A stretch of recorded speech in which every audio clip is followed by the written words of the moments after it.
Hey everyone, Core here. Time for another midnight review, and this week I went to go see. Finally, I went to go see Jojo Rabbit, which I initially wanted to try to see it. I think it was like 2 or 3 weeks ago. It was playing in Hollywood near me. Granted, it was at the ArcLight in Hollywood, and as much as it's not that far, but for anyone that lives near LA, they know how crazy traffic is. I mean, it's pretty much would turn I think on Google Maps it's like 14-mile distance, which should take only like 15, 20 minutes on the freeway. But since it's LA, it takes about an hour, pretty much guaranteed, if not longer. Because once you get into LA, it's just crazy. But yeah, so I went to see Jojo Rabbit. It was great. It was awesome. Definitely worth your dollar. If you're interested in, if anything in the trailer interests you at all, definitely go see it. If you like those kind of coming of age movies, if you like a little bit of that dark humor, if you like just making fun of Nazis, um, it's a good movie. It's funny because it originally I was going to see it this last weekend, but I couldn't. But the reason why I was going to see it with even with some family members was because one of my aunt's sons, his younger son, who is about 12, 11, and he had an interest in seeing this movie, which is interesting because it definitely is probably not suited for children of that age because it is R-rated movie, first of all.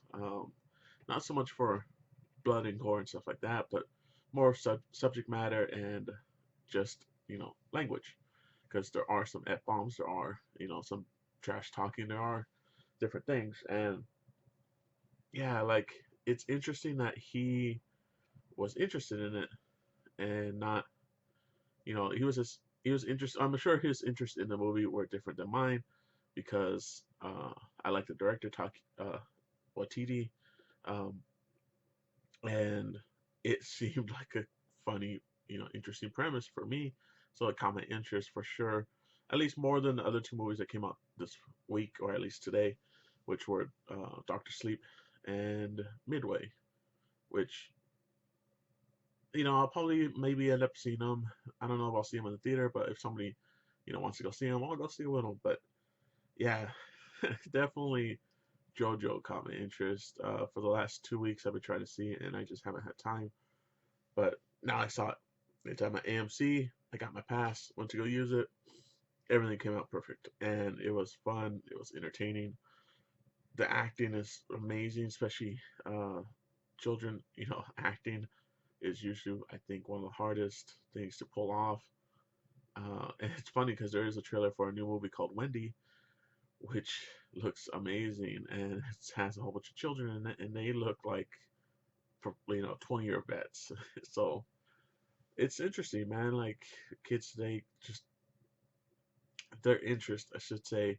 For my little cousin wanted to see this movie because yeah, there's kids in it.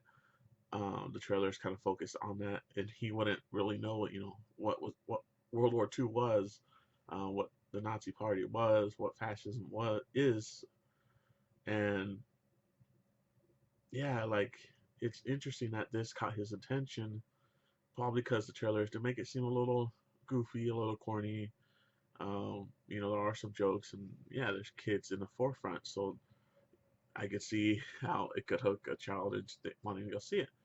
But I didn't see that with him, so I don't know what his take was about it, how much he liked it. So I can't say from that point of angle, but from my point of angle, I loved it. The music that he used was just pretty great. They have a couple German versions of popular songs. One of them being a Beatles song that was just right at the beginning, and it is perfectly suited for what's going on the screen. Uh, they do take a lot of swipes at Nazis. They do show it's like, yeah, there's a reason why people follow them and thought this way, and it's crazy now. Of course, yeah, looking back on it, hindsight's 2020.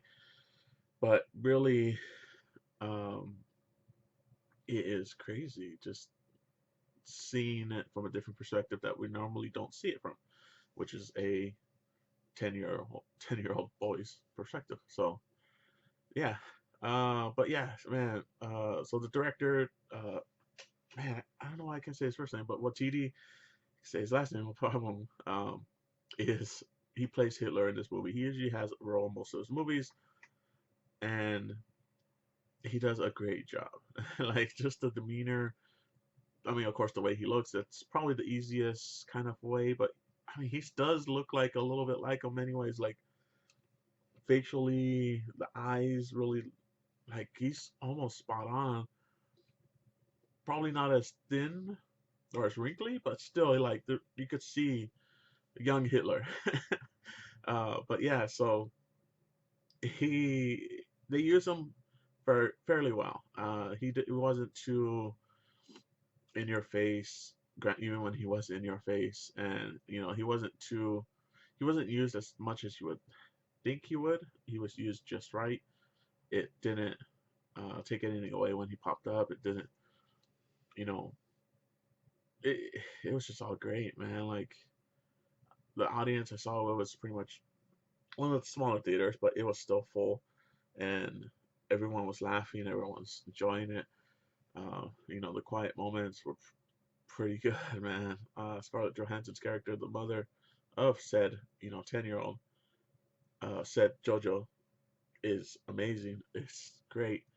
Uh, she is witty and corny and full of character, and man, it's just it's nice seeing that character on screen. It's such a contrast to the rest of the movie, to where they're at the time that they're at, and just the way that the movie is the subject matter and stuff. But man, she was great. I loved it. Like I said, everything was great, man. This is a great movie. Definitely see it if you can. I'm hoping they'll get some Oscar nods or something because it was fun. It was entertaining. Hopefully it wins something. That'd be cool. If not, still definitely recommend it. So that's for that. Um, Last week I did go see Terminator Dark Fate. I didn't get to do a review. It slipped my mind, and by the time I thought about it, it just was kind of already late, and I already saw a lot of the problems that they were having. It's probably gonna it flopped, I guess, the first week. It was a great movie. I recommend it. It's probably the second best Terminator movie after T2, and it picks up right after T2. So I loved it. I enjoyed it. I recommend it for anyone and everyone that's been asking me about it because at my work I'm kind of like the movie guy. So whenever guys want to know something about a popular movie that's coming out, I usually see it Thursday and they ask me on Friday. But yeah, definitely check it out. Probably won't do a review on it because there's not much to talk about. Even though the one thing I will say is I kind of wish the female lead, the woman, the blonde, short-haired woman that is protecting the new John Connor, pretty much. Um, I wish, honestly, like she kind of makes a like. I wish she was Captain Marvel instead of Brie Larson. Because man, she just has this Captain Marvel attitude during the whole movie, and I love that. And it's just like, man, I wish they would have waited like another year or two, and after this movie, they probably would have been like, all right, we want her as Captain Marvel because she would have been perfect. Um, but yeah, so that's that. Upcoming movie probably gonna see next week would be Ford versus Ferrari. Looks entertaining, looks interesting. I'm always a sucker for fast cars, and honestly, I like Fords a lot. And this is the creation of the GT, and it competing against Ferraris in this pretty much famous race, and it it it's it looks interesting. I mean, it has two great actors of Christian Bale and Mark Wahlberg, and the trailers just keep hooking me every single time I see it. So that's probably what's coming up next week. If you're interested in that, check me out. If not, I'll see you guys later. Peace.